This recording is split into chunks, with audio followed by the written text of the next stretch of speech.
لاہور پاکستان مسلم league نون کے قائد نواز شریف کی وطن واپسی پر استقبال کی تیاریاں جاری۔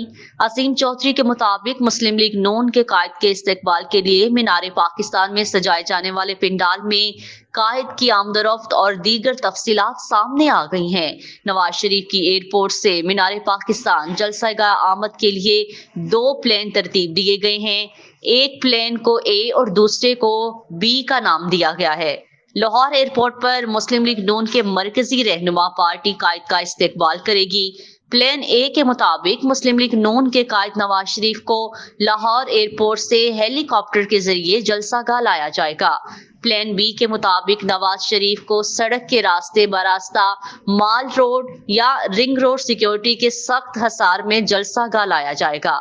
مینار پاکستان پر جلسے کے پنڈال میں 3 منزلہ سٹیج تیار کیا جائے گا۔ پہلی منزل پر پارٹی قائد نواز شریف، شہباز شریف اور مریم نواز سمیت پارٹی کے مرکزی عہدیداران کے لیے مختص ہوگی۔ دوسری منزل پارٹی کے سینئر رہنماؤں اور سابق وفاقی وزراء کے لیے مختص۔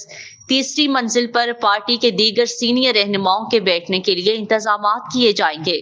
سابق اراکین قومی اسمبلی ٹکٹ ہولڈرز اپنے اپنے حلقے کے کارکنان کے ساتھ پنڈال میں مخصوص کیے گئے انکلیو میں موجود رہیں گے۔ مینار پاکستان جلسے میں کارکنان کی آمد کے لیے شاہدرہ اور نیازی چوک کے راستے بیرونی اضلاع سے آنے والے قافلوں کو راوی روڈ پر پارکنگ مہیا کی جائے گی۔ ملتان روڈ اور فیروز پور روڈ سے آنے والے قافلوں کو ٹیکسالی گیٹ والی سائٹ پر پارکنگ مہیا کی جائے گی۔ مرکزی رہنماؤں کو مینار پاکستان کے عقبی گیٹ سے انٹری دی جائے گی۔ پنڈال میں ہر ایک انکلیو میں 3500 سے 5500 کرسیاں لگائی جائیں گی۔ پنڈال میں 6 بڑے SMDs بھی نصب کیے جائیں گی۔ مینار پاکستان کے پنڈال میں داخلی راستوں پر واک تھرو گیٹ بھی لگائے جائیں گے۔ جلسہ گاہ میں پارٹی قائد کی آمد پر شاندار آتش بازی کا مظاہرہ بھی کیا جائے گا۔